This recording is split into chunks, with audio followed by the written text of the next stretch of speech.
You want to talk about what I'm going to do to my machine to bring it up to my mud standards / trail standards? Let's do it.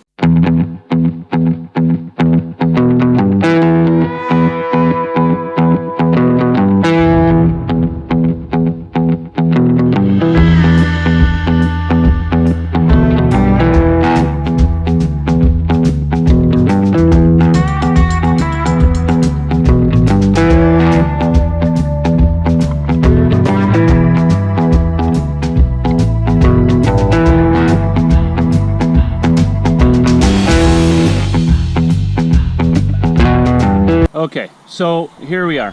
This is everything. Pretty sure I got everything that I need. I'm missing one piece, and it's off being powder coated. So let's get into what I feel this machine needs to be the competent trail and mud machine that my 2009 Outlander set the bar high for this machine. I'll tell you that. Let's begin. So the very first purchase that I did was a billet front diff plate from Custom Motoquad here in Quebec. Well, not here in Quebec, I'm in Ontario, but in Quebec, that way. Fantastic piece. Heard a lot of good thing about these guys. That's an upgrade that everyone's going to have to do to their Polaris if you plan on putting on a little bit bigger tire. That's just the bottom line. The bigger tires are going to cause a lot more drag, and they weigh more than these little 26-inch stalkers, which is all that diff plate, the original diff plate can pretty much handle. Anything more than that, it's gonna break. Second thing I bought, again from Custom Motoquad, was front and rear frame supports. Basically keeps everything in line, stops the frame from doing one of these. Check out Custom Motoquad, guys. They got tons of stuff. Shifters, they just had a nice giveaway on shifter I missed out on. Good stuff, really good stuff. Second thing I purchased was a set of 30s ITP Cryptids. Exact same tire that I had on my Outlander. Loved it. Yes, I know that's backwards. That's not the way it's going on. I can see some of you guys going your tires backwards. Anyways, 30 by 9 by 14. Although everyone knows their Cryptids don't measure 30s, it's like 28.5 or something like that. I'm not a stickler for height on the tires. All I care about is that it's going to give me some extra height and gonna give me a little bit more clearance so I don't get hung up. It was third, fourth, I don't know, 1, 2, 3. Okay. Next thing I was working on, these things do not come with a winch. They are basic. You have the hookups, but you don't have the winch. I was gonna go with the 2500 because this thing only weighs 750 pounds. If I was only trail riding with this, the 2500 would have been absolutely perfect. It would have been enough. But considering I'm going to be in the mud, yeah, I went something with a little bit bigger. ATV Tire Nation, a local dealer around here, gave me a fantastic deal on this KFI Assault AS50. It's going to do everything that I need it to do. It's water resistant innards, so water can't get in. Synthetic winch line. It's got everything you need in there, and I will never ever have to buy another winch again, ever. Again, the KFI Assault AS50, that's 5,000 pounds. Those things get a little pricey, but you'll never have to buy another one. Love it. What's the next thing I bought? Oh, another thing that the Scramblers do not come with is arched A-arms. The Sportsman got the A-arms, the Scrambler got the Fox shocks. So we just have nice straight cut upper and lower control arms, front and back, which is going to cause a lot of drag. So I got a set of the high lifter arched A-arms front and back. That's going to help out. Now maybe you guys know, I'll see when I put it on, but I don't think it's going to give me any more height. I don't think they give me height, they just give you clearance, whereas the tires are going to give me some natural height. Can't wait to get those on. It's going to take the stance out just change the stance of this a little bit. Next thing I bought, fender flares. Read a comment one time, somebody posted somewhere, not on one of my stuff. Guy had said, you guys are fooling yourselves if you think putting the fender flares on increases the looks and aesthetics of the Scrambler because they were meant to have the cut back fenders. Well, that's true, but you're a guy that probably doesn't have a YouTube channel, and when I'm flying through water and flying through mud and my camera's constantly getting coated, that's not good for footage. So for me, it's not all about what they look like. It's what it's gonna do. And they're gonna look absolutely fine because I don't give a shit. Other guys might, but I don't care. I want my camera to stay clean, and I don't mind getting covered in mud. Hell, my Outlander was at 49 inches and they stuck out. Well, I had 1-inch wheel spacers on, and damn it, those wheels stuck out just as far as these ones do right now, maybe even a little bit further. I was always getting coated with mud. I didn't get sick of it, but I got sick of my camera getting coated all the time. So for me, personal preference, they're going on, and what I might do actually is, once I get these rear ones on, I gotta be honest, I'm not a fan of this huge thing here. I might cut them here and just see, because there's only so much coverage that you really need. I will admit to that. So we'll see. And what's going to happen is underneath here is going to get packed with mud and it's going to weigh down. So yeah, a nice little cut with the die grinder this way would actually make them not look too bad. It would take some weight off pulling down on the ends. I'm going to consider that for sure. For sure. What else we got? Rad relocate. Not going to happen. Not going to happen. I like the rad where it is. It's right out in the open. It's going to take a very special rad relocate for me to change my mind. It's just too much on the front of this. It doesn't look right. And to be honest, I think too many guys jump to the rad relocate on certain models. ATV has kept his rad down there, has not bothered with the rad relocate. And he has had very, very good luck with his machine not overheating. And I like that because this one is actually up higher than his. His, I believe, is even down about here, maybe something like that. This one is quite a bit higher. I like that about that. It's actually going to be a little bit higher once I get those tires on. So one thing I wanted to do here is just let you guys know how high it actually is at the back. What clearance we got. So what clearance we got on average here, as you can see, is not a lot. You got about 12 inches. Yeah, and that runs true all the way along. You got 12 inches at the back, and the front, she might have a little bit more. Yeah, the front's got a little bit more. The front has, I would say, about 15 on the front. So it does have a little bit of rise and a little bit of rake to it. Yeah, so there you go. That's it in a nutshell. What else you want me to say? I'm going to end with this. Every single time I have been out on this machine for the break-in hours, I have had a smile on my face, except for the flat tire. Did you? I'm sure you guys see my post. It was just, you know, these are Carlisle tires. They are garbage. Like, what are they? 1-ply? They're like a 1-ply Kleenex you can buy. You blow your nose and you just blow right through it. No, I'm kidding. They might be a 2 or 3-ply. Yeah, it just got a little tiny split right there, so I plugged it and all has been good for 2 days. So I'm fine with that. I don't have very many break-in hours left to go. What am I missing? Dual exhaust. Yeah, you guys aren't going to see any sort of exhaust going on this thing unless somebody wants to donate a dual set for my Scrambler. I am not above donations. That's for sure.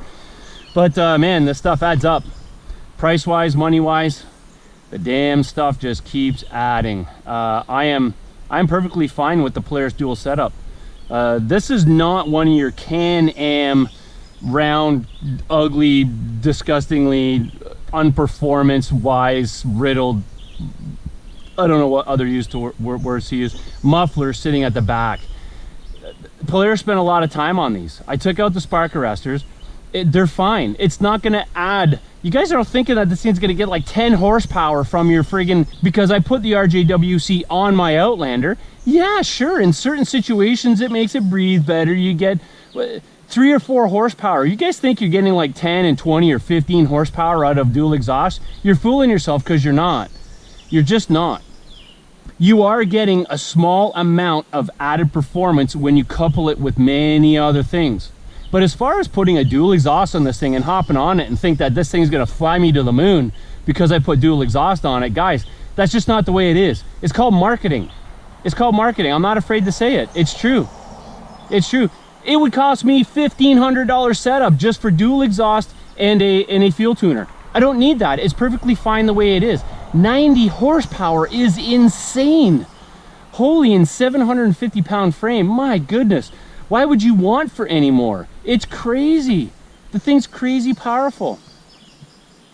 Anyways, that's just my thoughts. Does not have any storage. Like, as you can see, I put my license plate back in here. That's about the only use for that little thing.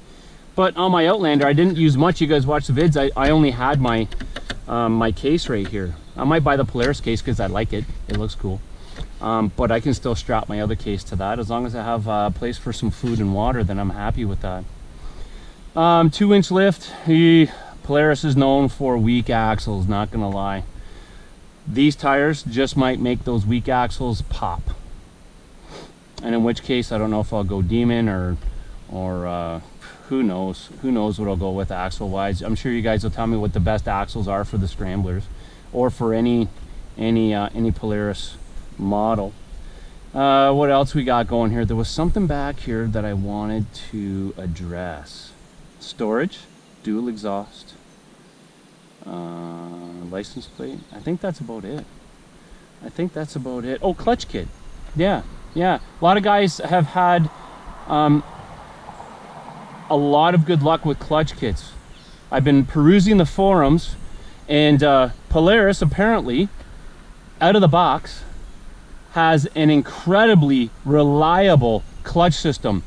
Chad from Dirt Obsession might say otherwise. Maybe he got a lemon. I don't know.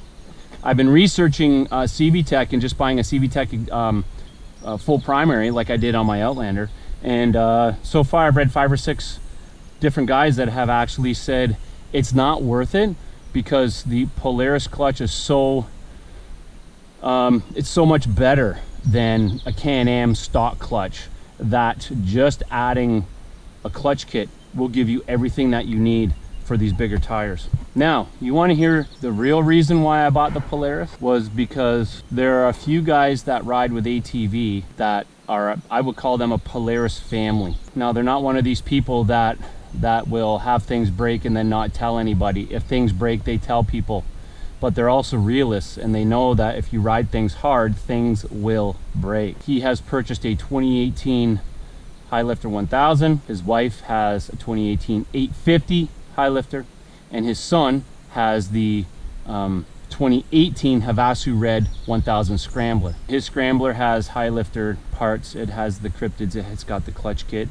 It's got pretty much everything that I got here. The real reason that I bought the Polaris was because the kilometers they put on their machines and how hard they ride them, and almost zero issues other than from them riding it hard. Extremely hard. And you get a Can-Am and you're breaking a rear axle short side at 34K, at 240K, man, it just didn't make any sense for me. And it was that was the main reason why. When I see people riding hard or riding similar to what I ride, and it's an option for me to buy their machine or the same model, and I see benefits to buying it, then that's the way I went. Oh, I think he also put did he put dual RJWC exhaust? Phil Parks, your son, did he put duals on there? I don't know if he did or not. Maybe he did. He might have. Anyways, that's it in a nutshell. I appreciate all you guys. This has been too long of a video as it is, but I just wanted to give you an idea of what's happening over here. You're gonna see some oddball videos pop up on the channel.